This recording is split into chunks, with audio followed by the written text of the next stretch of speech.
Hello friends, मैं शालिनी एक बार फिर से स्वागत करती हूँ आपके अपने यूट्यूब चैनल रोजगार विद शालिनी में। हम सभी लोग तो अपनी प्रिपरेशन एकदम दमदार तरीके से कर ही रहे हैं, तो चलिए आज इसमें हम लोग एक और टॉपिक सीख लेते हैं जिसका नेम है एडजेक्टिव। ये मैंने आपसे शेयर किया, आप सभी लोग को पता है क्योंकि क्लास में नहीं बताना है, बच्चों से इन सारे टॉपिक को निकलवाते हैं। तो सबसे पहले हम किससे स्टार्ट करेंगे? डेट से। तो हम लोग स्टार्ट करें अपने, ठीक है, चलिए स्टार्ट करते हैं। हेलो बच्चों, how are you? All good? Okay, चलिए आज की क्लास स्टार्ट करें। Okay, now tell me what is the day today? What is the date today? Today is 21st March 2023 और हम लोग पढ़ने वाले हैं subject English grammar. What is English grammar, है ना? क्योंकि ग्रामर तो बहुत ही अच्छा सब्जेक्ट है, तो आप लोग ग्रामर की स्पेलिंग को लर्न करेंगे। क्यों? क्योंकि ग्रामर में डबल एम के बाद ए आता है और आप लोग क्या करते हो, आप लोग तो ई लिख देते हो, जो कि बहुत ही रॉन्ग है ना? आपको उस पे बिल्कुल भी मार्क्स नहीं मिलता। क्यों? क्योंकि ग्रामर की स्पेलिंग होती है GRAMMAR, है ना? तो चलिए हम आपसे पूछते हैं, सबसे पहले कुछ चीजें है ना, कुछ बातें हम लोग कर लेते हैं क्योंकि क्लास स्टार्ट तो होगी। तो सबसे पहले हम लोग कोई बात करते हैं। तो यस, बताइए, which is your favourite colour? Which colour? Orange. Okay, orange हम लोग लिख लेते हैं क्योंकि उनका फेवरेट कलर है orange. So what is the colour of this marker? What is the colour of this marker? This is black colour. What is this? Is black colour. And last boy is sitting in the last row because he is very tall. Yes, because he is very tall. And आप बताइए, this is a beautiful fan. Okay, beautiful fan. Okay, beautiful fan, है ना? Beautiful fan. And she is a small girl. What is? She is a small girl. Small girl. अगर आप लोग लिखना चाहें तो यहाँ पे क्या लिख सकते हो? ऑरेंज कलर, है ना? Black marker, tall boy, beautiful fan, small girl. तो क्योंकि हम लोग इसके पहले पढ़ चुके हैं कि जो किसी भी प्लेस का नेम हो, है ना, किसी भी ऑब्जेक्ट का नेम हो और किसी भी थिंग का नेम हो, वो क्या होता है? Name are called what? Noun, है ना? तो क्योंकि नाउन की विशेषता ये सारी चीजें बता रहे कि कैसा है। ये यहाँ पे कैसा बताया उन्होंने अपना फेवरेट कलर? ऑरेंज, है ना? मार्कर कैसा था? Black colour. और टॉल कौन है? टॉल बॉय, है ना? तो ये बॉय क्या है? This is a noun and this is also noun and this is also noun.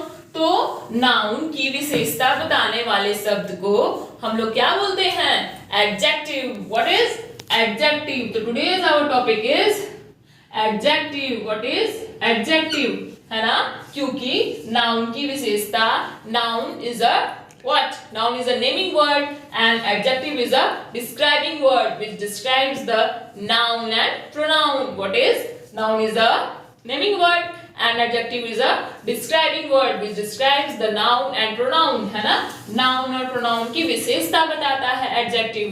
आप उसमें जरूरी नहीं कि आप अच्छी चीजों को ही बताओ, अच्छी चीजें ही सिर्फ विशेषताएं होंगी, नहीं, आप खराब चीजें भी बता सकते हो, है ना? जैसे dirty boy, bad boy, foolish man, है ना? क्योंकि किसी भी तरीके की विशेषता हो, चाहे वो कलर हो, है ना? अगर मैं बोल दूं यहाँ पे 3 फिंगर्स, है ना, तो यहाँ पे ये 3 क्या हो जाएगा? ये 3 भी क्या हो जाएगा? क्या? एडजेक्टिव हो जाएगा, क्योंकि ये फिंगर्स की विशेषताएं बता रहा है। क्योंकि फिंगर्स कितनी है? 3 फिंगर्स, है ना? अगर मैं यहाँ पे बोलूं कि 5 वर्ड्स, है ना, 5 वर्ड्स, तो ये 5 क्या है? ये भी एडजेक्टिव, चाहे वो नंबर बताए, किसी की क्वालिटी बताए, किसी की क्वांटिटी बताए, तो ये सब कुछ क्या होता है? एडजेक्टिव होता है। तो चलिए हम लोग एग्जांपल से समझते हैं। अगर मैं आपको दे दूं example, this is a good girl. Good girl, तो यहाँ पे सबसे पहले बताएंगे कि नाउन क्या है। इस सेंटेंस में नाउन क्या है? This is girl. Girl is a noun, है ना? और अभी मैंने बताया कि नाउन की विशेषता, है ना, नाउन को जो डिस्क्राइब करेगा वही क्या होगा? हमारा adjective. So what is this? This is the adjective of a girl which describe the girl that it is a what? She is a good girl. Okay, now note down your homework. Today's homework is for what? To find the adjective, to find the adjective. Okay, so write down your homework. First homework is Agra is a beautiful place. इसमें आप लोग पता क्या क्या बताएंगे? इसमें आप लोग नाउन को भी फाइंड आउट करेंगे और एडजेक्टिव को भी। And next question is what? Sohan is a foolish boy. Sohan is a foolish boy. You have to find out the noun in these two sentences and also the adjective, because this chapter is for what? For adjective. Okay? आप लोग अच्छे से पढ़ेंगे, अच्छे से समझेंगे। नहीं आएगा तो नेक्स्ट डे फिर हमसे पूछेंगे। ओके। तो आप इस तरीके से एडजेक्टिव को भी पढ़ा सकते हो बच्चों को। अच्छे तरीके से पढ़ाइए और भी बेटर तरीके से पढ़ाइए। अच्छे एग्जांपल्स लीजिए, अच्छे तरीके से समझाने की कोशिश करिए और कॉन्फिडेंस जरूर रखिए। अगर ये सब कुछ पसंद आया तो लाइक, शेयर एंड सब्सक्राइब। अगर आप लोग किसी और टॉपिक पे मेरी वीडियोस चाहते हैं तो आप नीचे कमेंट बॉक्स में कमेंट करिए, मैं आपको जरूर पढ़ाऊंगी। Thank you.